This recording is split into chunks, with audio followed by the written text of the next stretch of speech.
Hi, I'm a counselor at the Inner North Health Service. I'd like a secondary consultation for a client that I'm supporting around gambling who's using family violence. He hasn't shown much acknowledgement that he's using family violence and won't be referred to anyone. Can you help me with what strategies I may use to help keep his ex-partner safe?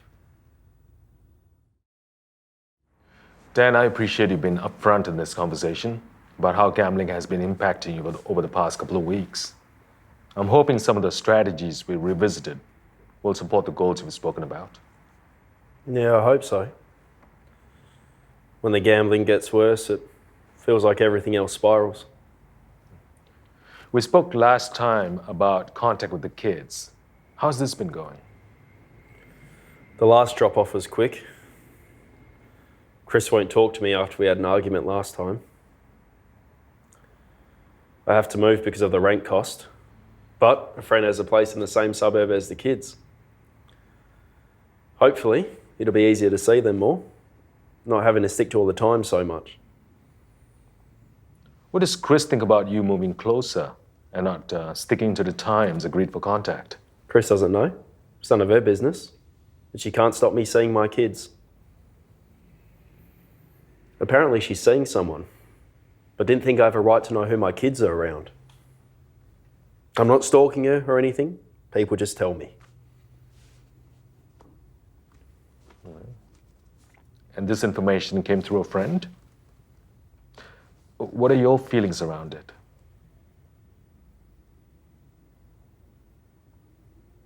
We've spoken about strategies to help manage gambling. And for lots of people, gambling isn't the only thing they're wanting to put strategies around. Would you be up for talking about a plan for managing any stress you may feel around contact with the kids and what is happening with Chris? You mentioned to me before that you feel yourself getting worked up in the car when getting the kids. They were shouting at the handovers and Chris blocks your calls. Talk me through what you're thinking and feeling going to the handovers. I'm thinking about the kids. How I'm paying for all their stuff but hardly seeing them. How Chris has a new bloke around him. It's not fair, and I get wound up. Have there been times when you had these feelings and thoughts, but you managed to not get worked up? Yeah, once.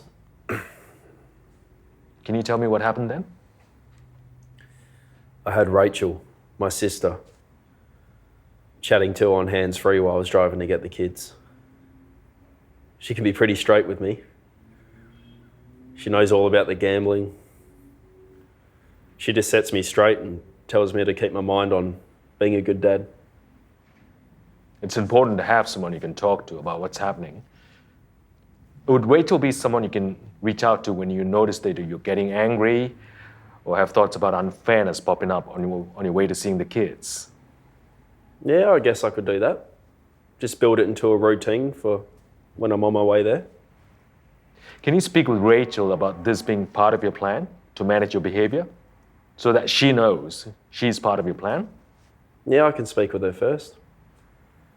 If it doesn't work out, I'll think about other ideas. We can also talk about some strategies for managing at the time when you already become worked up, if you like. I can also offer you some suggestions about services you can talk to at the time of crisis and emergency.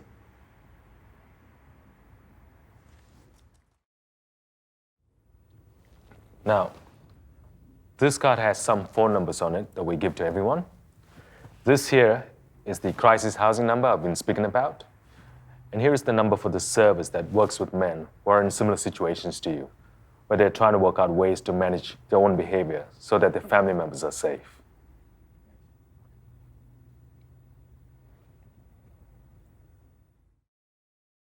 Hi, I'd like to proactively share some information about a client identified as a person using family violence. I have information that his ex-partner had previous contact for the specialist family violence support, so I believe you should have the details. As part of my risk management plan, I'm trying to motivate Dan into accessing a housing service so that we can better coordinate his relocation. At this stage, Dan is still planning to move to Chris's suburb, and Chris is unaware of this. I'm also very concerned that a friend of Dan's is passing on information from Chris's social media account, including their perception of a new relationship. There's also a couple of other escalating factors around gambling use and financial stress.